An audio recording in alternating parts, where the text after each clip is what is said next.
Welcome again, everybody, to the Fawn Pod, the Fawncast. It's friends occasionally not disagreeing. This is Cody, and we're a bit out of sorts if you haven't been able to tell by our last episode or two here.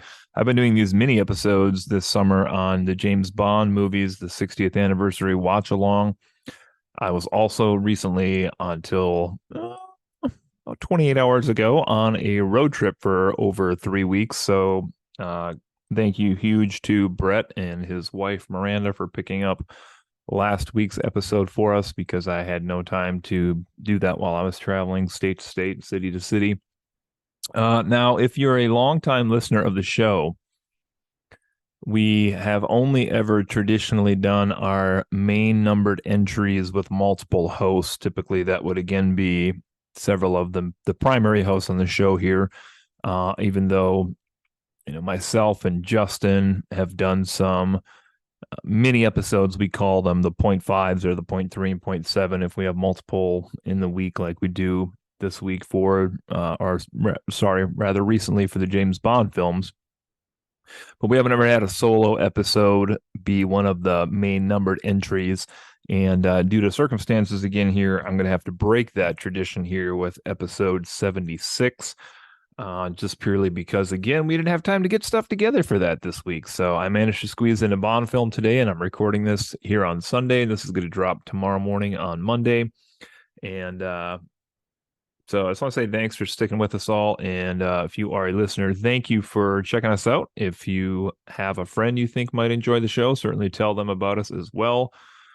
But I'm going to get into today the sixth entry on my James Bond Summer Watch Along list. And it's been a couple weeks since I've had a chance to watch one of these. Well, over 3 weeks because I've been gone. And this is the movie You Only Live Twice. This is famously Sean Connery's final mainline entry into the James Bond canon, although we will see him again pop up in 1983 with a movie called Never Say Never Again. And we'll talk about that whole thing again when we get closer to. This is another one that I've never seen prior to today. Part of the reason I'm watching these all, if you have been listening to these as they've been coming up. So I had some intrigue in this one. Really didn't know what to expect. The title had me really intrigued. You Only Live Twice, which I thought was kind of a cool, nebulous title, not knowing what the movie is about. What does that mean? You only live twice. Was intrigued to find out what that meant. If you are, again, somebody that's listened to some of these classic or crap James Bond watch-alongs that I've been doing recently, also, I have a 100-point scale I've been rating these on. 5 points for the title, 10 points for the theme, 15 points for the portrayal of Bond, 15 points for the women in the movie, the Bond woman, if you will, or Bond girl, depending on when you're talking about. Villains in the movie for 10, and then 30 for the plot and 15 for the action. So again, basically half the points go to, was it a good movie, essentially, and the other half go to kind of those fun Bond peripherals. Before we get into this, I happened to be reading the Wikipedia entry about this earlier, and that was because as the intro credits were rolling, I happened to notice that the screenplay of this one was done by Roald Dahl, the author of the Charlie and the Chocolate Factory and James the Giant Peach and several other beloved stories and film adaptations. And I had to double check that because I was like, that can't be the Roald Dahl. And sure enough, it was. This is one where, they got a little looser with interpretation of Ian Fleming's work in his novel, where they did keep some main scenes from that original story, but also kind of expanded where they wanted to, maybe had a little creative liberty with some other scenes here and there. And this is also an important one because we are now 5 films into the official, I'm going to say here, the official canon, I guess, because we'll subtract the last one we watched, which was that Casino Royale wackadoodle one that we checked out. And the idea of SPECTRE as the enemy here for MI6 and Bond and his agency has been kind of hinted at, and they've had numbered villains be in some of the previous movies. And this is the one where we're finally going to find out who number 1 is. And we'll talk about that here in a little bit as well. So kind of some interesting things going into this one. Let's check out what the score was here for You Only Live Twice. Okay, first thing I'm going to score here, as I usually do on these, is the iconic theme music in that movie. Not so much for the visuals, although I certainly am always intrigued to see like what kind of geometric prismographic style of art they use to kind of portray whether it's projection onto a lady's body or whether it's like these geodesic designs that they're having flash and rotate and tilt all over the screen or whatever it is. But the music on top of that is more what I'm concerned about when I go through and score all these. And this one is Nancy Sinatra, who I think I best know for her song "These Boots Are Made for Walking." But this one is kind of like it's the only You Only Live Twice is the name of the song and the movie on this one, so easy one to pick up. And this is a really pleasant song to listen to. I wouldn't say it's near my top of the Bond themes, which again I'm sure we'll get into later on. But there's nothing to be, sad about here. This is a fine theme for what it is. I gave it a 7 out of 10. Really pretty solid theme. Definitely it was just a song that came on a playlist. I would definitely listen to it because it's a pretty good song. Okay. Next up, we will talk about James Bond himself. And this is again Sean Connery's last entry here into his run of 5 movies that he had at the start of all this. I thought he did a really good job here. You know, a phrase you're going to hear me use a few times today is just about as good as in the movie From Russia with Love, which I thought was his best performance. The last couple, it kind of seemed like I don't want to say has been phoning it in, but you could see maybe he was more tired with the role, or maybe he um, was just kind of not into the plot.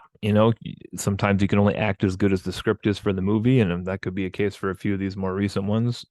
Cough, Thunderball, cough, terrible.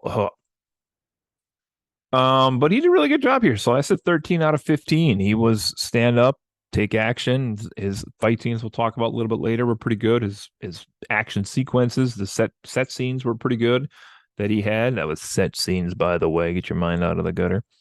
But yeah, pretty good. So 13 out of 15 for that. As far as the Bond woman in this movie, I was very surprised. There isn't really a funny named lady in this one that I can see at least. So I went back even and just checked the ladies in the movie because, this is not unlike the Casino Royale spinoff in that there are, I mean, counting here, 1, 2, 3, 4, 5, 6, even up to 5 or 6 different ladies that he has some interactions with in this. I guess the funny one is maybe Kissy Suzuki. Is that supposed to be the funny name? I don't really know about that, but um problem with this one is it suffers a little bit in the same way that the Casino Royale movie did, which is there are so many ladies that get a little bit of screen time here that none of them are really that developed. Okay. But unlike some of the earlier movies, in this particular one, even though he does seduce most of them that come along, they each do seem to be stand up ladies who are capable of helping in some way. They're intelligent, they have abilities, they can swim, they can climb, they can shoot a gun, they can fly, they can drive a car, they can do whatever. So solid performances and portrayals by the women, but it's just that none of them really stand out as being memorable of the ones that are in this movie. So 10 out of 15 for the women in this, which is, it's about average from where we've been so far. I haven't really had one yet that's hit me too strongly. Let's take a look at the villains. Now, villains, really an interesting film as far as villains because we don't have any of the like screen timey henchmen like an Odd Job or Jaws later on or other people like that. So we kind of get like generic little bad guy here and there. It's mostly like dude who's trying to assassinate or a guy who's flying helicopter or car chase guy, etc. The only real villain we get in terms of like a named adversary is Ernst Blofeld himself, who reveals himself to be number one. This is, if you grew up when I grew up in the 80s and 90s, especially in the late 90s, this would be where the character of Dr. Evil from Austin Powers was created, kind of that bald scar over the left eye. He's got a cat as a, little pet off to the side and just makes these like really calm, cool, and collected decisions. Of course, that was parodied when Dr. Evil became a thing with those movies, but so he's really a calm villain. He's calculated. He's thought of all these different things. As a matter of fact, he has several chances to kill Bond. He chooses not to, which is pretty typical bad guy in an action movie type things.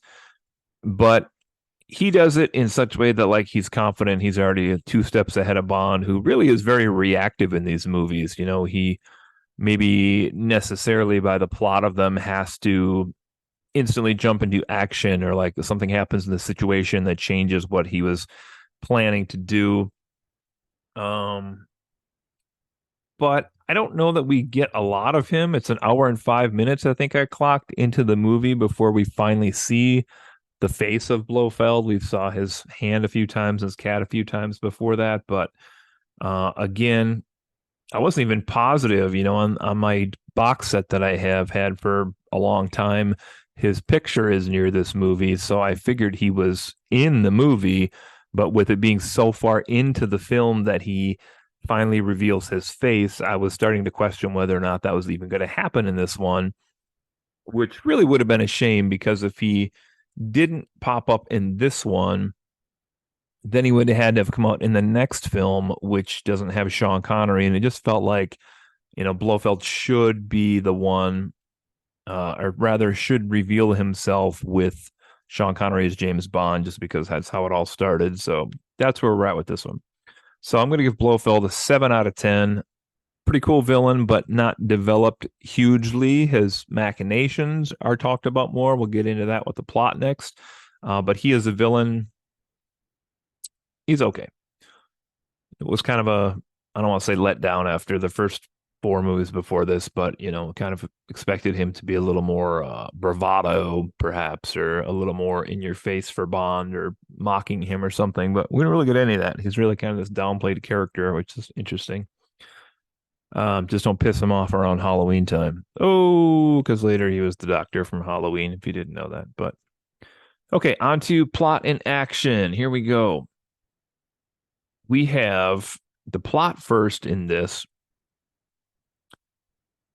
What they did well in this movie is they took a crazy idea, which is like that Spectre somehow has these resources and can develop spaceships that are better than what the actual American and Soviet governments can produce in this movie by far, and also has the ability to create secret bases inside of hollowed out volcanoes, et cetera, et cetera, et cetera. So you might be thinking like, well, that all sounds pretty crazy. And I know the 70s movies in particular into the 80s in this series are really hammered because the sci-fi gadgetry becomes so crazy. And we're not quite to that yet, but I was worried this was the beginning of that, for the reason of what I just said was in this movie. But what we actually get here is kind of a cool idea. And if you saw Captain America Civil War, this is kind of a recycled idea in that movie, because we had in that Baron Zemo, who was kind of like this nobody schlub, but he managed to pit Iron Man against Captain America. That's essentially, if you're familiar with that, the plot here, which is Blofeld and Spectre find a way to capture an American spaceship while it's in space, in a larger spaceship. And automatically the Americans assume that it's the Soviets. A little while later, the same thing happens to a Soviet spaceship, and they assume it's the Americans that caused it to disappear. And so later in the movie, towards the climax, we're going to get the Americans launching a second spaceship and seeing if the Russians, Soviets attack it. Because if they did, essentially the Americans were going to come at them with basically their nuclear stockpile, and it was going to be World War III at that point. And Spectre's plan essentially is kind of ride out the storm, pit these two superpowers against each other, and then when the world's governments and economies collapse, Spectre would jump in as the new power broker and government, I guess, of the world, which is kind of a cool idea because even though I don't think it's realistic that Spectre has the resources to do what they're doing in the way they're doing them, the idea of what they're trying to do here, just pitting the one government against the other to do all the work for them, is really genius. So that was kind of a cool plot idea. Now, I will say, backing up even to the opening scene of this movie, which is Bond goes in with a lady at a house type place and gets essentially like a Murphy bed style thing where the bed folds up into the wall. And of course, Bond sees a lady, sees a bed. His mind only works one way. So he falls victim to this, gets thrown on the bed goes up into the wall, and two guys immediately run in with machine guns and blast the bed apart. And then when they fold it down, I kind of expected, oh, Bond's going to be gone. Somehow he got out of a bed that folds against a wall.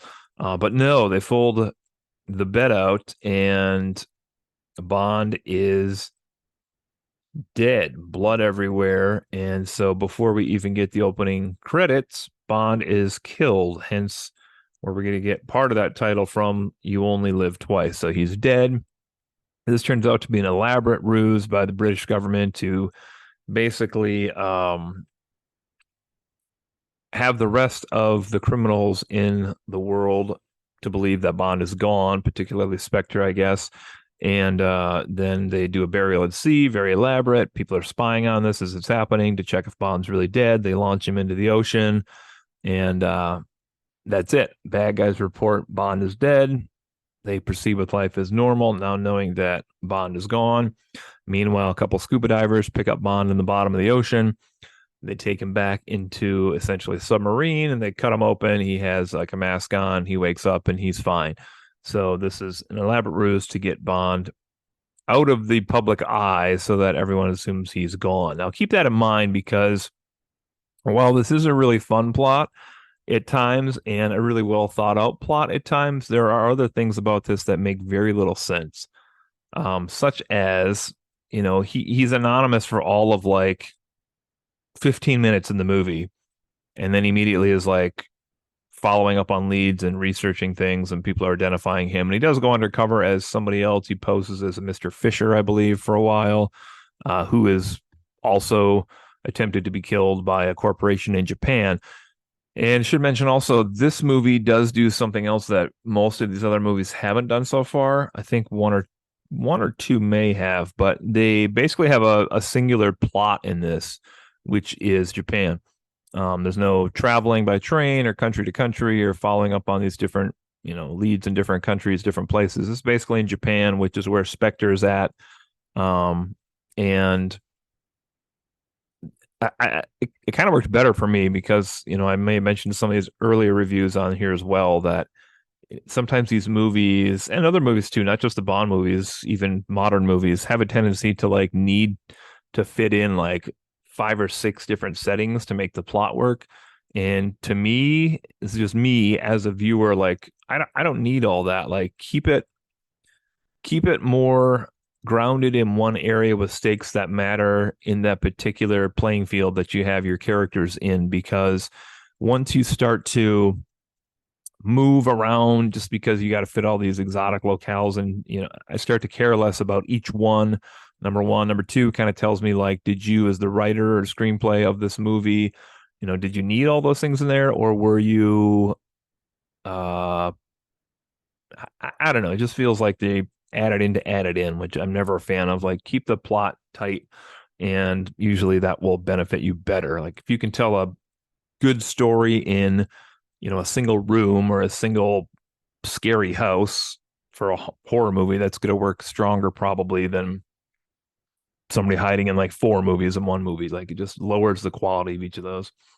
Anyway, long story short, as I'm digressing at this point, Bond eventually gets into undercover Japanese mode where they proceed to wax all of his chest hair off and kind of chop his hair a little bit here and there and give him some implants in his face to make him look more Japanese.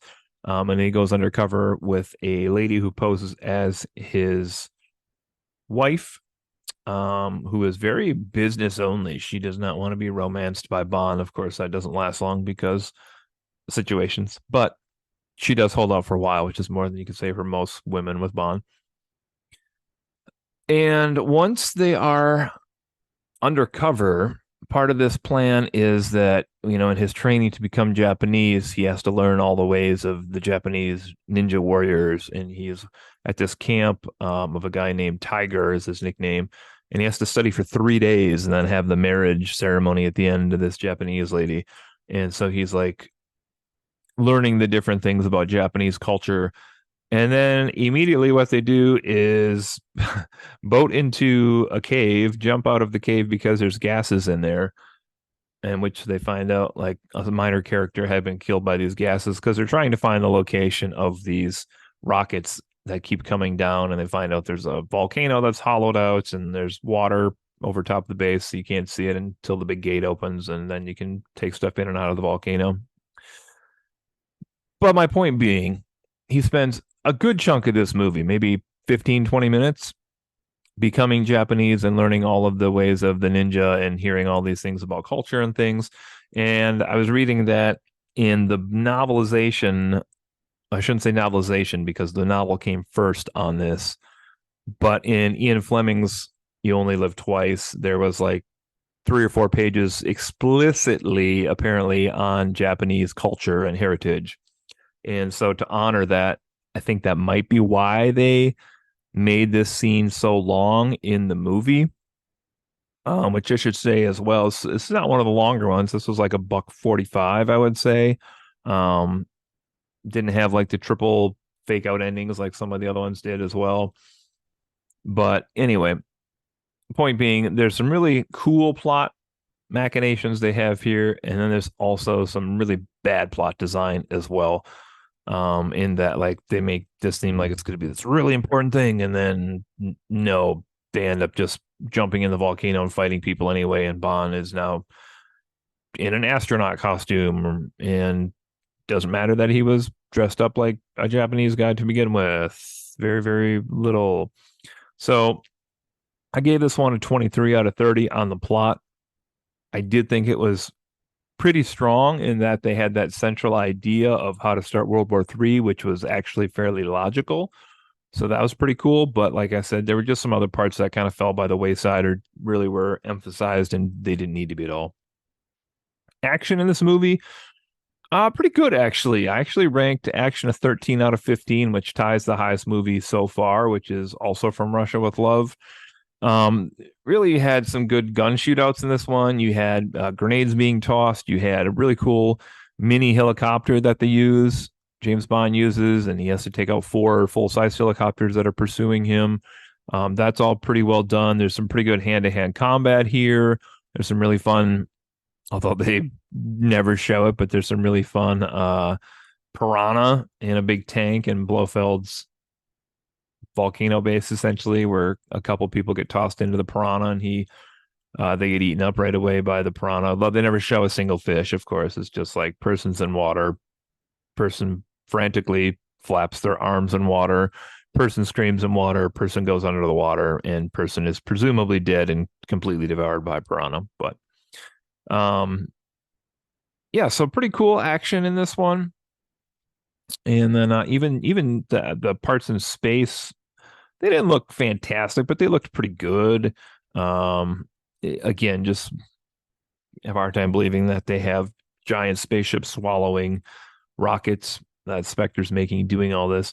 Now, I will say towards the end of the movie, when they escape and the volcano base essentially blows up because Blofeld hits like a self-destruct button, there is, I don't know if it's fair to call it CGI, but whatever technique they use to overlay like some really bad looking magma lava over top of the still frame of the island is Literally, maybe one of the worst things I've ever seen on film in terms of just how bad it looked.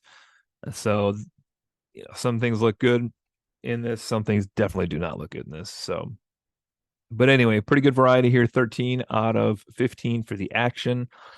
And then last category I think I didn't touch on is the title in this. You only live twice. So again, I was excited by this. I didn't know what it meant. We see Bond die at the beginning, but it's a fake death. So he's on his quote unquote second life at this point. And this is actually a line that the villain says, Blofeld, who says, I'm sorry, Mr. Bond. Looks like you only live twice, or I'm paraphrasing here slightly, but essentially meaning you're going to die here, and this is it for you. You don't get to skittle away and have a third life someplace else. This is it for you. So it was, I don't know, it was okay. I didn't really know what the title meant. I like that the villain said it. Um, the fact that he faked his death, I guess I have kind of mixed thoughts on that as far as the title, but it was serviceable. So I said 3 out of 5 for the title on this one. Okay, so I'm going to wrap this up here and just kind of do some summary action here with our scores. We have a 3, 7, 13, 10, 7, 23, and 13. It's going to give You Only Live Twice a grand total of 76 points out of 100. My criteria being that if it's 70 or higher, it's classic, and if it is below 70, it is quote unquote crap. And so this one is pretty good. It's actually my second highest score for the Bond watch along here. 76 trails 83 points from Russia with Love. But this is going to go into my second spot. So I keep re-ranking these all with each one I watch, but top 3 still would be From Russia with Love with 83, You Only Live Twice Now with 76, and Goldfinger with 71. Those would be my top 3 at this point. Next up for me, as I continue my summer watch along here, we're going up to 1969. And this is one I'm very intrigued by as well, because this is where we'll get On Her Majesty's Secret Service, which I also gleaned off Wikipedia today that this was supposed to come before You Only Live Twice in the order they shot these in. However, because On Her Majesty's Secret Service needed a alpine plot setting and they had to find some high mountains with snow, they apparently pushed that back so they could knock out You Only Live Twice before that. So this will be interesting. And we also going to get the singular appearance of George Lazenby here as James Bond, who famously is kind of the trivia note because he's the only person to play Bond once in the official canon. So we had 5 Sean Connery, and then we're going to get 1 George Lazenby here, and then we will get into the 1, 2, 3, 4, 5, 6, 7 in a row by Roger Moore. We'll have to see what kind of James Bond he is. But yeah, super excited to see this Lazenby one because I just don't think I've ever seen this one again. So that's going to be pretty exciting. And I don't know what his portrayal of Bond will look like at all. I don't know if this is a continuation of the Blofeld plot. I don't really know. So this will be fun for me to watch. You might have already seen this one. Maybe you have some thoughts on it as well. Not really sure. But anyway, that's probably going to just about be it here for tonight, ladies and gents. As I've been home, like I said, just about 24 hours here. I'll talk about my trip maybe just a little bit in the upcoming episodes with the other hosts. Get back kind of in a normal routine here yet again. But it's been pretty fun going through these just because, I think the box that I have is the 50th anniversary, maybe. I'd have to double check that. But I've had these forever. So like I said, about 10 years. I've been waiting to go through and actually do all these. So I'm enjoying the heck out of watching these. That's for sure. Well, hopefully we're back with our normal hosts here coming up relatively soon and have some of our normal topics. But again, if you are somebody who's checking us out for the first time, we are friends occasionally not disagreeing. Huge shout out to Brett and Miranda for getting the Black Mirror episode done that we put up this past Monday. And I'm sure we'll have some new things coming your way. We got a couple topics in the news, actually, we talked about maybe taking a look at. I think also have a couple movies we want to see here pretty soon. And I know there's a couple TV shows we're all watching as well. So those are all there. And I'm going to cut it off short here tonight because I got more stuff I got to do. But we wanted to come to you each and every Monday here with episode, what is this, 76 we're up to. So there we go. All right, everyone, take care, and we will see you all next time. Check out Fawn Podcast or fawnpod.com. All right, till then, everybody, this has been Cody, another episode of Friends Occasionally Not Disagreeing. Take care.